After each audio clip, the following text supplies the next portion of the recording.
نحمدہ و نصلی علی رسولہ الکریم اما بعد۔ ترجمے والے قرآن پاک کا صفحہ نمبر 1041، 40 اور 1، 28واں پارہ سورہ تغابن، پہلا رکوع، ابتدائی 7 آیات۔ اعوذ باللہ من الشیطان الرجیم، بسم اللہ الرحمن الرحیم۔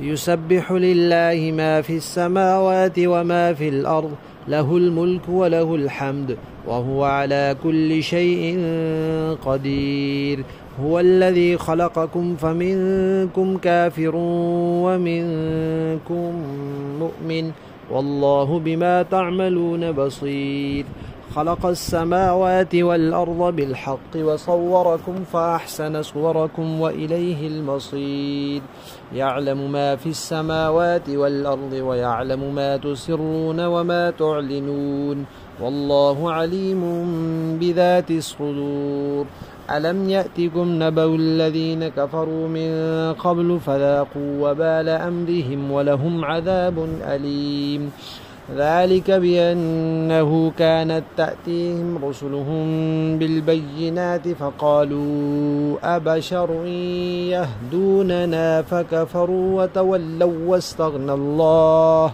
والله غني حميد زعم الذين كفروا أن لن يبعثوا قل بلى وربي لتبعثن ثم لتنبؤن بما عملتم وذلك على اللہ یسیر۔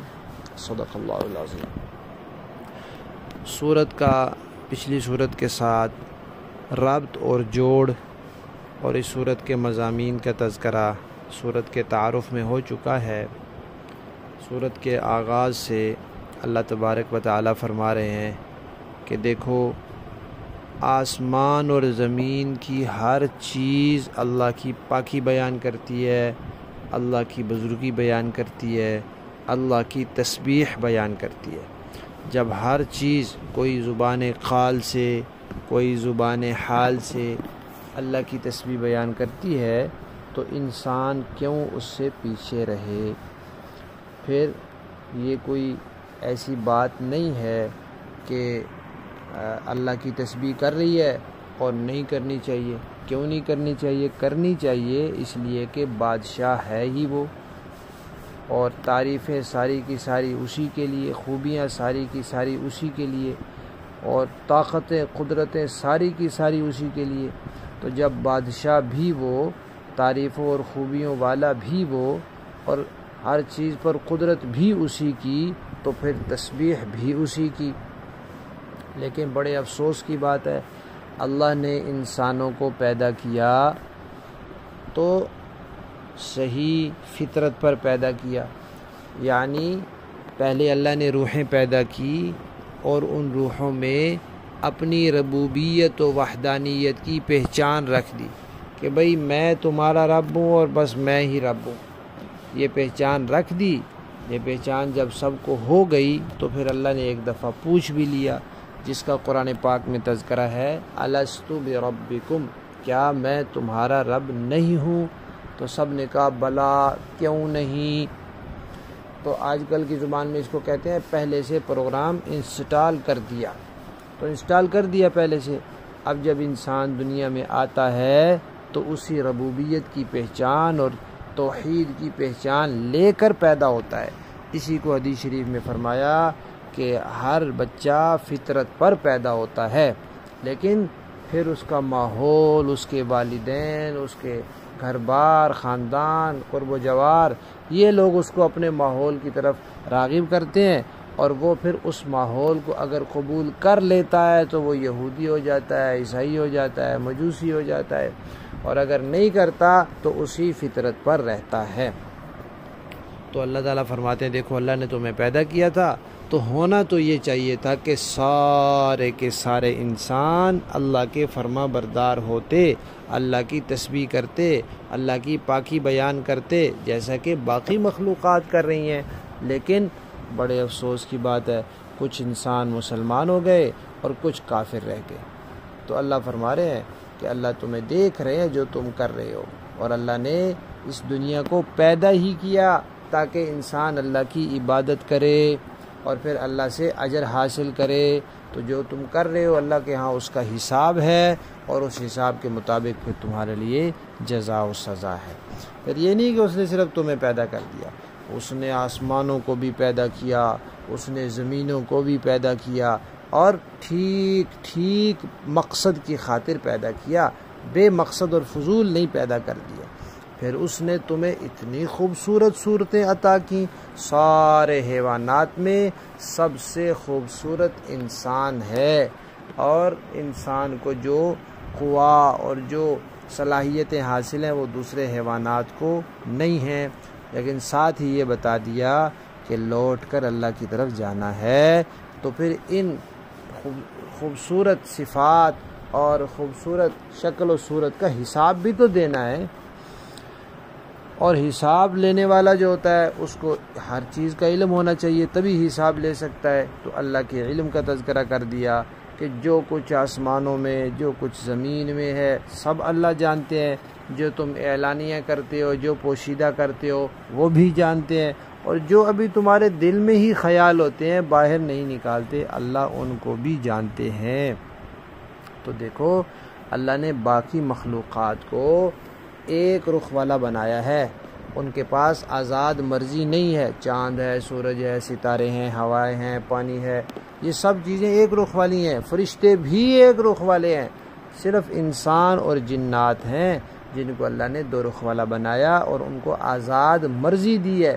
تو جب آزاد مرضی ہے تو یہ ان کا امتحان ہے، اسی لیے جنت اور دوزخ بھی صرف انہی دونوں کے لیے۔ فرشتوں کے لیے جنت نہیں ہے، کیوں؟ وہ آزاد مرضی ہے ہی نہیں، وہ ایک رخ والے ہیں۔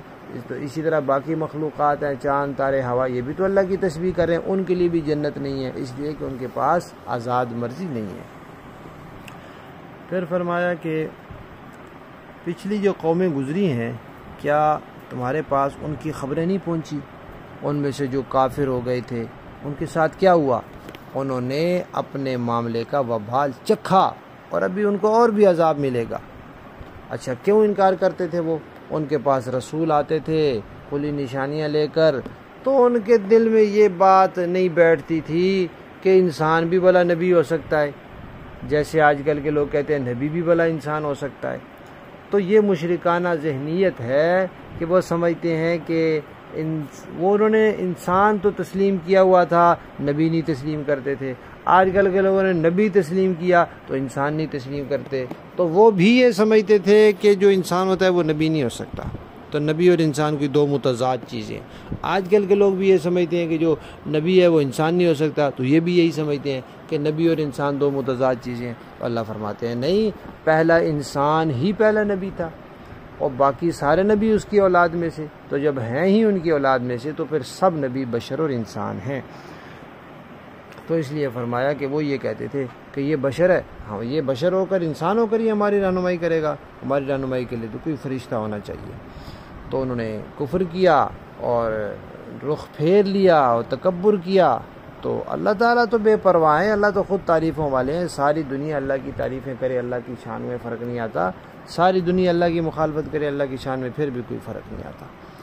پھر اور کیا کیا انہوں نے؟ اور آخرت کا بھی انکار کر دیا۔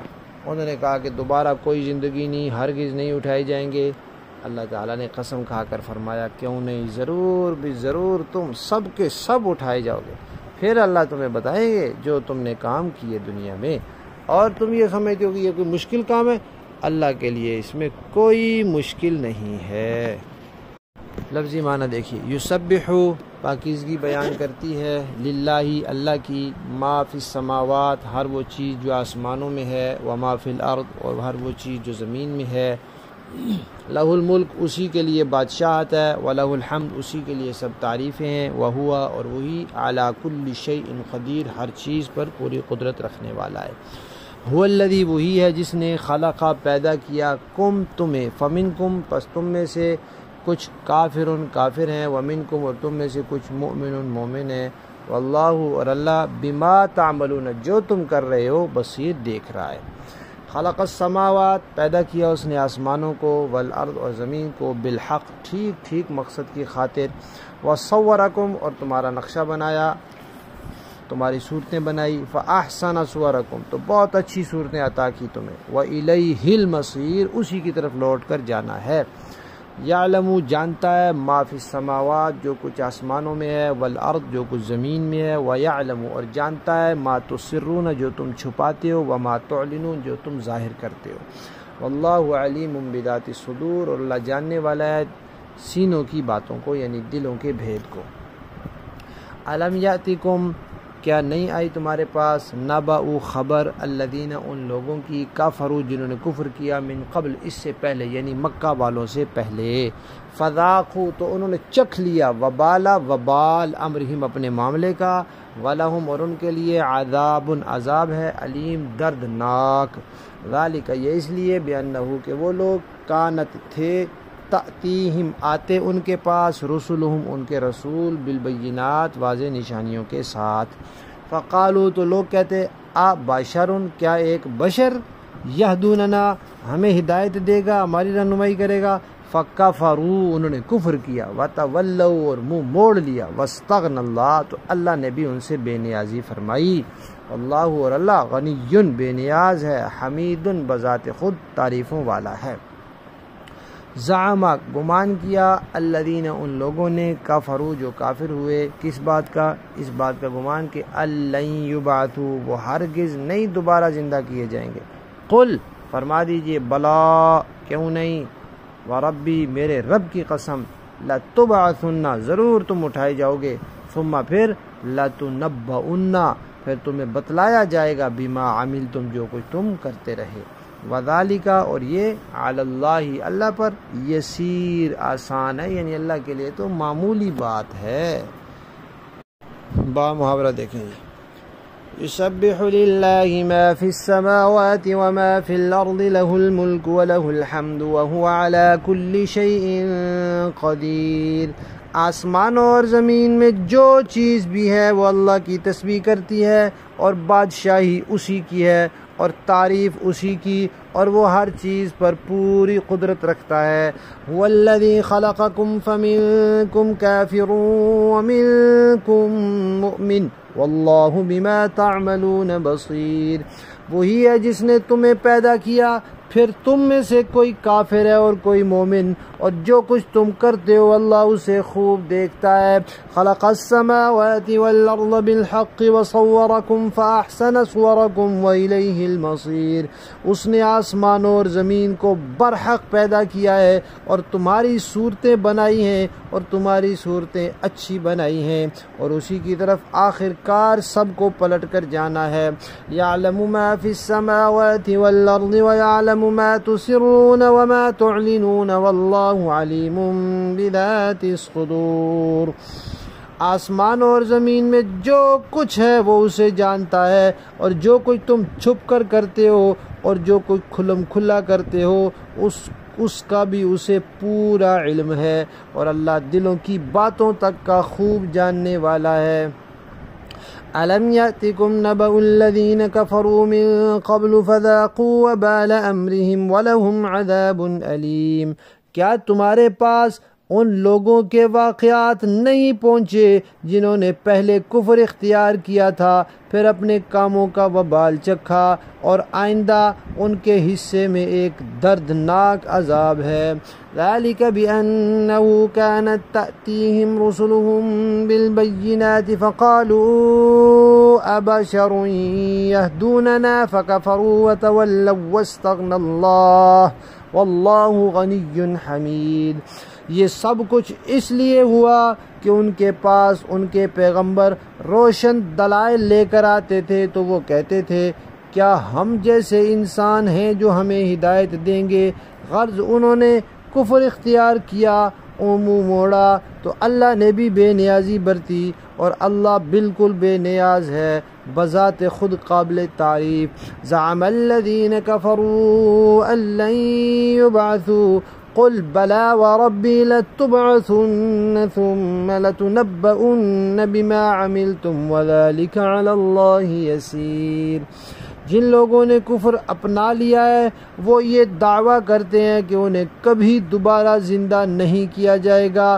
کہہ دیجئے کیوں نہیں، میرے پروردگار کی قسم تمہیں ضرور دوبارہ زندہ کیا جائے گا، پھر تمہیں بتایا جائے گا کہ تم نے کیا کچھ کیا تھا، اور یہ اللہ کے لیے معمولی سی بات ہے۔ صدق اللہ العظیم۔